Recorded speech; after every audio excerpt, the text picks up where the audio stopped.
बहुत स्वागत है भाई नॉन कोडर सक्सेस के एक और वीडियो में। ठीक है, तो इस वीडियो में भाई हम लोग पढ़ने वाले हैं स्विच स्टेटमेंट। अभी तक हमने पढ़ा है भाई if, else, else if. Last video में जिसका अपग्रेडेड वर्जन है भाई स्विच स्टेटमेंट। ठीक है, अगर आपने वो वीडियो नहीं देखा तो मैं आपको इधर इधर दूंगा, आप उसको देखिएगा और फिर आगे बढ़िएगा। और मैं आपको बता देता हूँ, ये वाला वीडियो देखने के बाद भाई स्विच स्टेटमेंट और स्विच यूज़ करने के लिए भाई आपको कोई दूसरी वीडियो देखने की आवश्यकता नहीं पड़ेगी। इसको देखने के बाद आप हो जाएंगे भाई 100% प्रो स्विच को यूज़ करने में। क्यों? क्योंकि मैं आपको आपके लिए भाई इसमें बहुत सारे एग्जाम्पल से आपको समझाने वाला हूँ और इतने सिंपल वर्ड में आपको सिखाने वाला हूँ कि आपको दोबारा स्विच स्टेटमेंट कहीं भी देखने की आवश्यकता नहीं पड़ने वाली है। ठीक है, तो मेरा नाम भाई शुभम। चलते हैं फटाफट वीडियो को करते हैं स्टार्ट। और मुझे है 8+ एक्सपीरियंस आईटी में, तो मैं उस अपने एक्सपीरियंस के बेसिस पे आपको बहुत सिंपल टर्म में आपको समझाऊंगा और बताऊंगा कि आपको इसको किस तरह से यूज़ करना है अपने डेवलपमेंट में, अपने कोडिंग में और आपके इंटरव्यू में, आपके हर जगह पे एक यूज़ में आएगा। ठीक है, और जो भी मैं आप यूज़ करूँगा भाई डॉक्यूमेंट वगैरह, वो आपको मिल जाएगा डिस्क्रिप्शन में। ठीक है, बिना टाइम गंवाए चलते हैं फटाफट स्टार्ट करते हैं, क्योंकि ये है कोडिंग, कोई बच्चों का खेल नहीं है। जैसा कि भाई आपको पता होगा कि स्विच स्टेटमेंट एक तरीके से भाई इफ़ एल्स जैसे यूज़ होता है, बिल्कुल उसी तरीके का उसका एक अपग्रेडेड वर्जन है। ठीक है, इसमें क्या होता है कि आप अगर चाहते हैं कि एक एक ब्लॉक या एक से ज़्यादा ब्लॉक को एग्जीक्यूट करना चाहते हैं बेस्ड ऑन डिफरेंट कंडीशन। जैसे कि मान लीजिए आप सुबह नाश्ता करते हैं 8 से 10 के बीच में, तो आप चाहते हैं कि 8 से 10 के बीच में अगर मैं नाश्ता करूं तो उस टाइम पे मेरा कोई अलार्म बजे जिससे मुझे पता चले कि नाश्ते का टाइम है। और अगर मान लो कि 10 से 12 पे आप लंच करते हो, तो उस टाइम पे आपको पता चले कि भाई आपका लंच का टाइम है। तो और मे भी सुबह का आप चाय पीते हो, तो सुबह के चाय पीने का टाइम क्या हो सकता है? मान लीजिए जैसे कि सुबह 6 बजे से 8 बजे के बीच में आप चाहते हो कि सुबह से 8 बजे के बीच में प्लस शाम को 4 से 6 के बीच में, ये दोनों टाइम पे अगर ये टाइम हो तो उस टाइम पे मुझे स्नैक्स या फिर चाय के लिए मुझे नोटिफिकेशन मिल जाए। ठीक है, तो इफ एल्स कंडीशन में आप क्या क्या है कि एक ही ब्लॉक कोई एग्जीक्यूट होगा। बट स्विच स्टेटमेंट में क्या है कि इसमें आप एक साथ मल्टीपल ब्लॉक्स भी एग्जीक्यूट कर सकते हो। आप ये ऐसा भी सेट कर सकते हो कि भाई 6 से लेकर 7 बजे तक आपको कोई अलार्म चाहिए, 8 से लेकर 12 के बीच में भी चाहिए, 12 से लेकर 2 के बीच में भी चाहिए। तो जैसा भी आप चाहें उस तरह से आप मल्टीपल ब्लॉक्स एग्जीक्यूट करवा सकते हैं डिफरेंट डिफरेंट कंडीशन के बेसिस पर। ठीक है, अभी हम लोग बहुत सारे एग्जांपल देखेंगे तो आपको अच्छे से समझ आएगा। पहले आइए मैं आपको दिखा देता हूँ सिंटेक्स इसका कैसा होता है, किस तरह से हम लोग इसको रिप्रेजेंट करते हैं कोड के अंदर। ठीक है, आइए। और हाँ, दुनिया की किसी भी लैंग्वेज में स्विच स्टेटमेंट हमेशा इसी तरह से वर्क करेगा जैसा मैं आपको बताने वाला हूँ। बाकी लैंग्वेज सिंटेक्स कुछ भी कैसा भी हो कोई फ़र्क नहीं पड़ता है। अगर आपने ये समझ लिया कि भाई कैसा लॉजिकली काम करता है, तो बस उतना ही। ठीक है, आइए पहले मैं आपको दिखाता हूँ सिंटेक्स कैसा होता है। तो ये है हमारा सिंटेक्स का कुछ स्ट्रक्चर, जहाँ पे आप देख पा ठीक रहे है। होंगे। देखिए देखिए, इसका सिंटेक्स बहुत सिंपल है। पहले आपको स्विच लिखना है, उसके बाद आपको यहाँ पे एक्सप्रेशन लिखना है। एक्सप्रेशन ठीक है। मतलब क्या? वैल्यू आप पास करोगे कि मान लीजिए 10 बज रहा है, 12 बज रहा है, या 10 से 12 हो रहा है, 12 से 2 हो रहा है। वो जो एक्सप्रेशन होता है वो आपको पास करना है, एक तरीके का कोई इनपुट है वो। ठीक है, अब आपके पास यहाँ पे केस है, उसके अंदर ब्लॉक स्टार्ट हो जाता है और उसके अंदर केस आ जाता है। केस केस वन मतलब है जैसे इफ़ लगाते हैं हम लोग, इफ़ एल्स इफ लगाते हैं फिर एल्स होता है, उसी तरह केस है। केस मतलब है कि पहला कंडीशन, पहला कंडीशन आपको यहाँ मेंशन करना है। अगर पहला कंडीशन सक्सेसफुली मैच करेगा तो कोड इसके अंदर जाएगा, इस ब्लॉक के अंदर। ठीक है, यहाँ पे आप अपना जो भी करना चाहते हैं वो करिए और फिर उसके बाद कंट्रोल बाहर आ जाएगा। यहाँ पे ब्रेक लगा हुआ है, अगर आपने ब्रेक लगा दिया तो क्या होगा, डायरेक्ट कंट्रोल बाहर चला जाएगा स्विच स्टेटमेंट से। ठीक है, मतलब अब इसके नीचे एग्जीक्यूट नहीं होगा। अगर यहाँ पे केस दो भी आप चाहते हैं कि ये भी चेक हो, ये भी अगर ये भी मैच करे तो ये भी काम करे एक साथ में, तब आपको ब्रेक हटाना पड़ेगा। ठीक है, उसका भी एग्जांपल हम लोग देखेंगे तब आपको समझ आ जाएगा। और उसके बाद एक हमारे पास लास्ट ब्लॉक है डिफ़ॉल्ट। और रही बात ये जो केस एक्स वाई है, ये कोई फिक्स नहीं है कि एक्स वाई ही होगा, आप एन नंबर ऑफ केसेस डाल सकते हैं। कोई दिक्कत नहीं है इसमें, ठीक है। तो डिफ़ॉल्ट जो है, डिफ़ॉल्ट मतलब है कोई भी केस आपका पास नहीं हुआ तो डिफ़ॉल्ट ब्लॉक एग्जीक्यूट होगा। ज़रूरी नहीं कि आपकी स्विच स्टेटमेंट में डिफ़ॉल्ट ब्लॉक हो ही, बेस्ड ऑन आपके रिक्वायरमेंट के हिसाब से होगा। तो ठीक है, हम लोग चलिए पहला एग्जांपल देखते हैं अपना। देखिए पहला एग्जांपल में हमारा क्या है कि हम लोग क्या कर रहे हैं यहाँ पे। एक हमारा एग्जांपल है कि हम लोग ये कर रहे हैं कि हम लोग का जो डेज़ है, ठीक है, डेज़ जो है, डेज़ होता है ना, मंडे ट्यूसडे थर्सडे।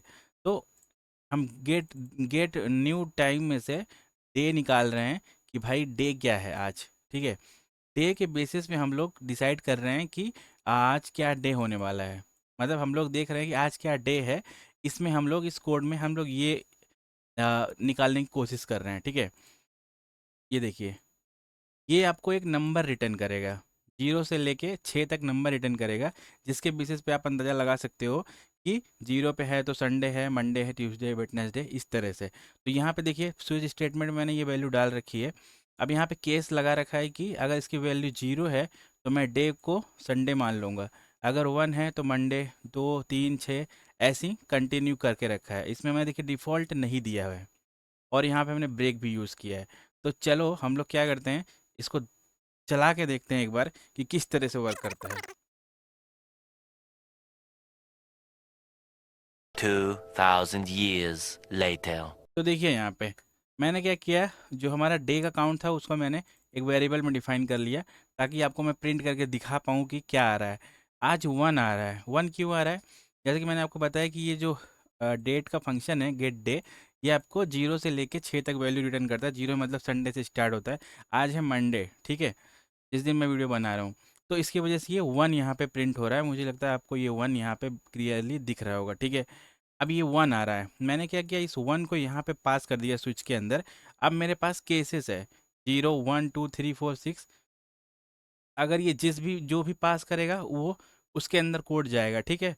और उसके अंदर जाएगा तो मैं डे जो यहाँ पे ब्लैंक एक वेरिएबल डिफाइन कर रखा हूँ, मैं उसके अंदर उस डे का नाम ऐड कर दे रहा हूँ।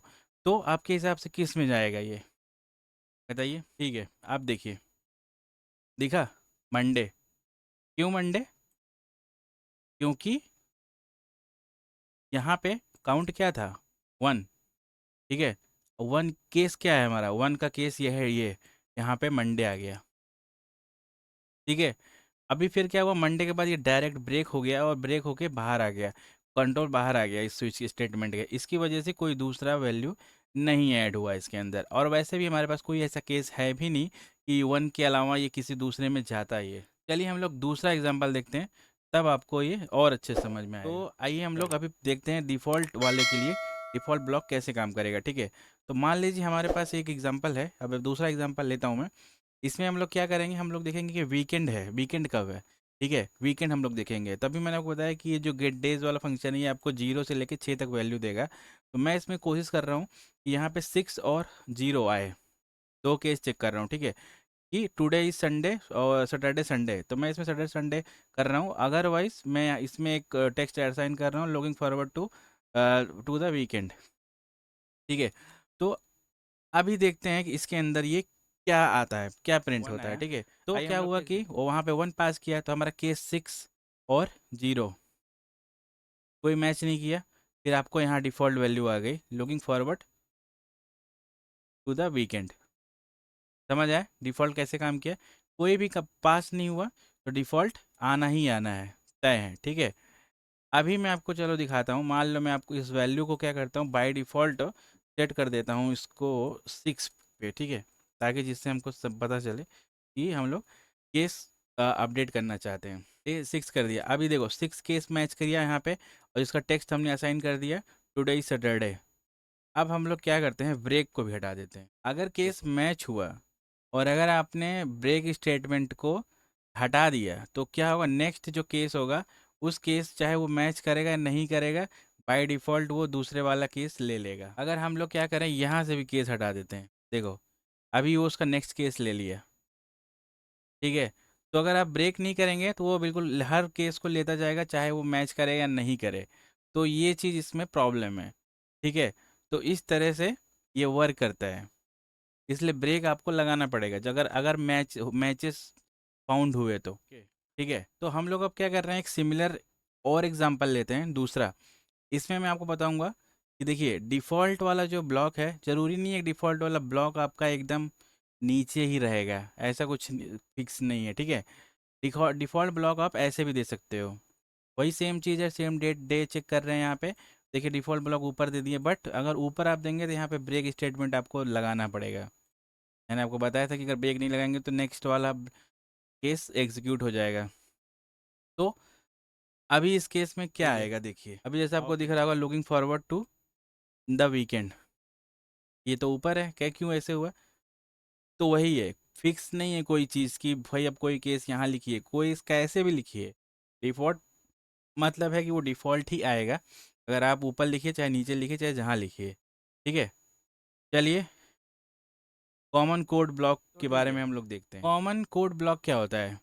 कॉमन कोड ब्लॉक मतलब होता है कि मान लीजिए जैसे कि कोई दो केसेस है और आप चाहते हो कि भाई दोनों केस जो है एक ही ब्लॉक यूज़ करें, तो की ज़रूरत उसमें नहीं है। मान लीजिए हमारे पास एग्जांपल है कि सैटरडे से संडे तक है, अगर आप सैटरडे संडे हैं तो कौन सा दिन हुआ? 06 हुआ, ठीक है, 0 से स्टार्ट होता है संडे से ना, 06 सैटरडे संडे, 06 मतलब वीकेंड हुआ।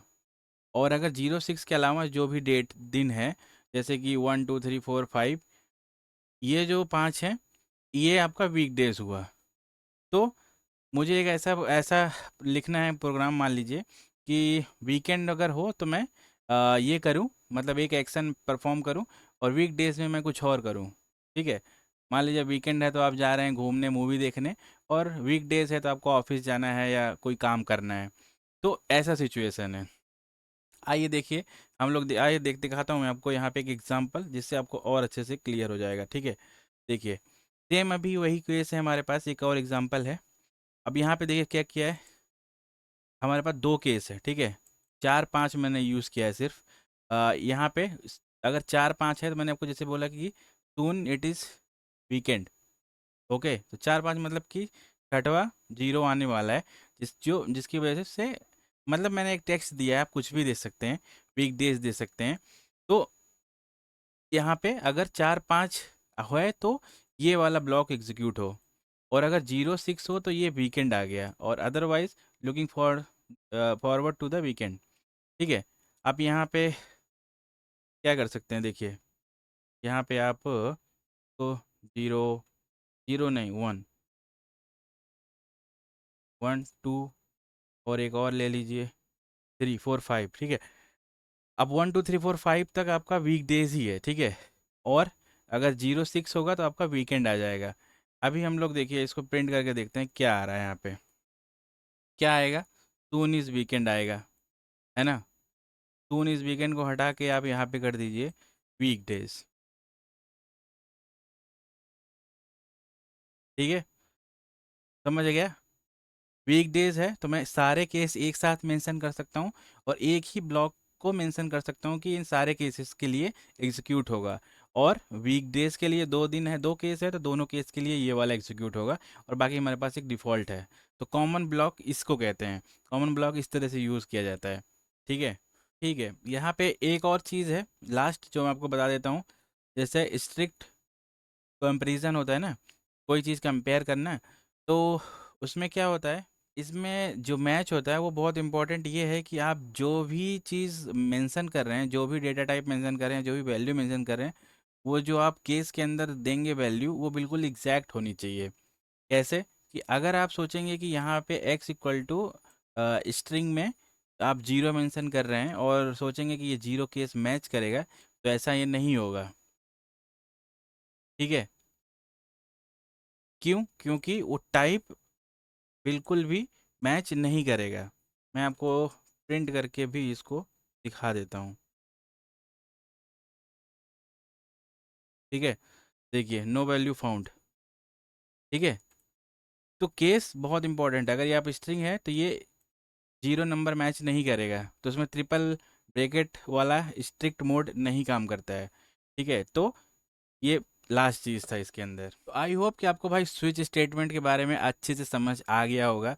मैंने बहुत सारे एग्जांपल लेके आपको समझाने की कोशिश किया है, और मुझे यकीन है कि आप अगर इस वीडियो को पूरा फॉलो किए होंगे सही तरीके से, तो 100% है कि आपको दोबारा स्विच पढ़ने की ज़रूरत नहीं पड़ेगी। और अगर आपको समझ आया हो तो भाई एक लाइक कमेंट करिएगा। और ऐसे बहुत सारे कंटेंट हम लोग लाने वाले हैं, इतने सारे फ्री कंटेंट जो कि भाई इंटरनेट पे आपको पैसे दे के भी नहीं ठीक से अच्छा से लोगों को पढ़ाता है, बताता है, सिर्फ कहानी बता के चला जाता है। ऐसे कंटेंट लाऊंगा क्योंकि वीडियो बनाने में भाई टाइम लगता है। मैंने थोड़ा सा स्लो लेट ये सब चीज़ें स्टार्ट की, जबकि मैं इतनी सारी नॉलेज आपके साथ शेयर कर सकता हूँ और बहुत सारी चीज़ें लाने वाले हैं। ये हमारा बैक एंड रोड मैप का पार्ट है, बट मैं चाहता था कि भाई आप लोगों को मैं थोड़ा सा जावास्क्रिप्ट के बारे में भी सिखाऊं, इसलिए मैं मेन मेन कंसेप्ट आपको धीरे धीरे सिखा रहा हूँ। और जैसे ही ये ख़त्म होगा वैसे ही हम लोग नोड जेएस पे आ जाएंगे तुरंत ही। और उसके बाद तो हज़ारों चीज़ आती रहेंगी और कभी एंडलेस वाला प्रोसेस ख़त्म ही नहीं होगा। इतनी सारी चीज़ें मैं आपको सिखाऊंगा जिसमें आप एकदम मास्टर हो जाओगे। और अगर आपने उस उन उनको सही से फॉलो किया तो आप मेरी प्लेलिस्ट चेक कर सकते हैं। मैं बहुत प्रॉपर तरीके से आप सबके लिए भाई प्लेलिस्ट क्रिएट कर रहा हूँ, ताकि जो भी जो सीखना चाहे वो उसको फॉलो करेगा और उसको अच्छे से सीख सकता है। ठीक है, मिलते हैं आपसे नेक्स्ट वीडियो में। आगे बहुत सारी चीज़ें हम लोग लाने वाले हैं, लूप वगैरह डिटेल में। तो चलिए मिलते हैं आपसे नेक्स्ट वीडियो में। Bye bye, tata, see you, thanks for watching.